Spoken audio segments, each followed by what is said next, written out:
Good evening, and welcome to Kyushu Explore. I'm Andrew Holloway, your host for tonight's edition. Typically on the show, we take in one of many great locations around Kyushu, but tonight we won't be looking at a place so much as part of Japanese culture, the realm of the supernatural. Join us tonight as we explore haunted Kyushu.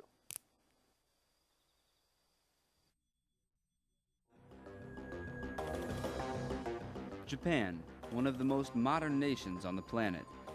Typically, as a society leans more on science and technology, it relies less on religion to answer questions and provide comfort. This is true of Japan as well. Fewer Japanese claim to be religious than do Americans. But teeming below the surface of this country's world of commerce and neon is a strong tie to its past. Most Japanese believe in ghosts. It seems anywhere you look in Japan, there is evidence of ghosts. If you search, you might find a plate of salt in the entryway of a building to protect the residents from ghosts. Many Japanese carry an omamori, or good luck charm, to protect themselves from ghosts. You can buy these at just about any shrine. Even the traditional Japanese roof, with its pointed corners, is designed to repel ghosts. But why would such a modern country believe so strongly in otherworldly things? One reason is that the dominant religions of the land don't discourage the belief. Christianity teaches that when a person dies, their soul is judged and sent to heaven or hell, where it resides eternally.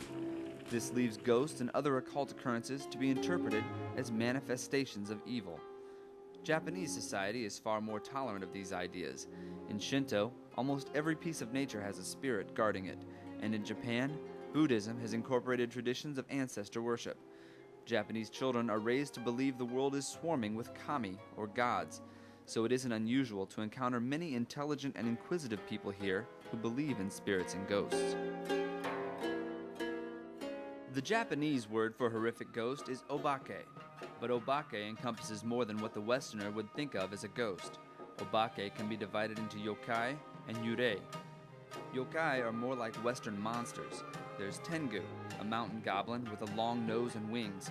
They often carry off small children, start fires, and incite wars.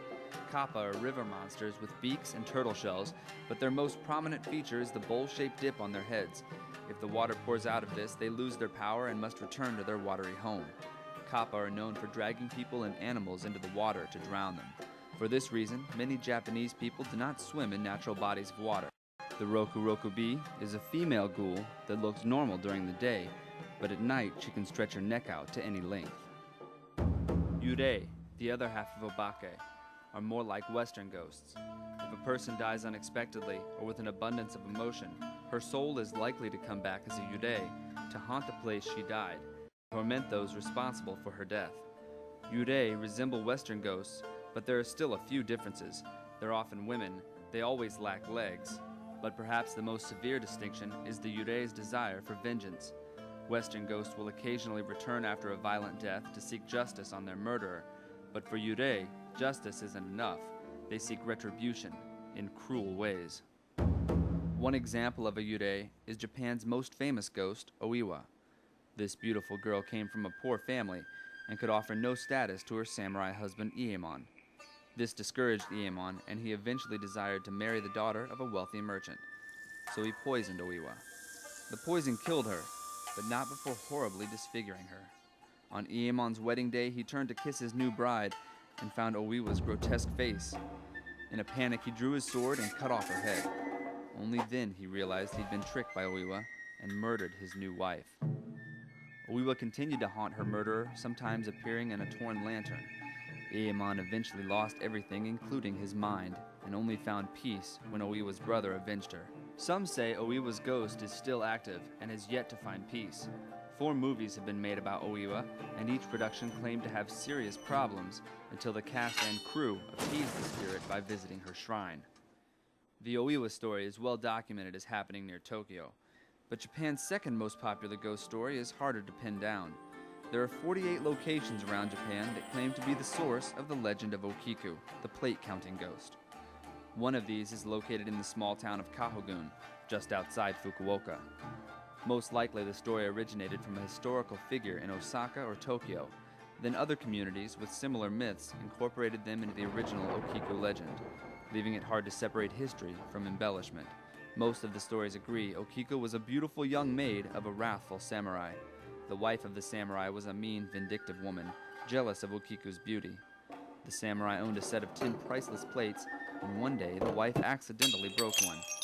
She hid the pieces in the well and told her husband Okiko had stolen it. The samurai was so furious, he cut off Okiko's finger and promised to kill her later. Okiko, in her despair, drowned herself in the samurai's well. Shortly afterward, Okiko's ghost began appearing near the well every night, counting the plates. When she reached 9, she would wail hysterically. Okiko's ghostly visits eventually drove the samurai and his wife insane, and Okiko had her revenge. Through the years, Okiko has become something of a champion among women. Near the well in Kahugun, a small shrine has been built, and women come to the shrine and ask for Okiko's help if they have fertility or other womanly problems. Not all Japanese ghosts are scary. Among the flashing lights of Fukuoka's Tenjin district sits Ankokuji Temple. The temple has a spacious courtyard, but tucked away in the far left corner is a large tombstone. During the late 1600s, there was a candy shop near the temple. Every evening, a woman would come in to buy candy, then scurry off with a sad look on her face. One night, the owner decided to follow her. She headed toward Ankokuji Temple, and he lost sight of her as she entered the cemetery. But he began to hear the sounds of a crying infant from one of the graves. With the help of the monks, he dug up the fresh grave, where they found a baby, barely breathing, buried with the woman. This story of motherly love extending past the grave has touched the hearts of many. While October is the month Europeans and Americans associate with spirit inspectors, in Japan it's August that brings out the ghost.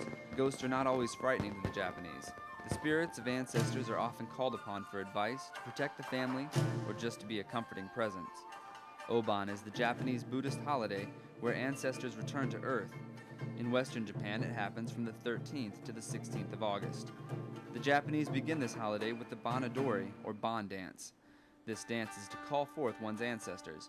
While it's nice to visit with these family members of the other world, it's also a good idea that they don't hang around too long. Many Japanese ghost stories involve a spirit who decided to stick around after the end of Oban. So at the end of the Oban festival, lanterns are floated down the river to lead the spirits back to the great beyond. For many Americans, hearing someone say, "I believe in ghosts," is tantamount to hearing, "I believe Santa Claus is real." But it's not uncommon for a well-educated, level-headed Japanese to believe in supernatural phenomena. From the time they're born, Japanese are surrounded by ghosts. They're featured prominently in everything from high art to pop culture. Even the taxi cabs have friendly ghosts that open the door for you. The belief in ghosts is rooted deep in the Japanese culture. Keep your eyes open, and you can find them represented almost everywhere. And the evidence of a belief in them is even stronger. Do ghosts exist? In Japan, they do. We hope you enjoyed tonight's edition of Kyushu Explore. If you'd like to visit some of the sites we mentioned, stop by Travel and Tours for directions. But if you go ghost hunting, you might want to pick up an Omori. Join us back here at AFM Pacific every Thursday night at 7:50 for another episode of Kyushu Explore. In the meantime, happy traveling.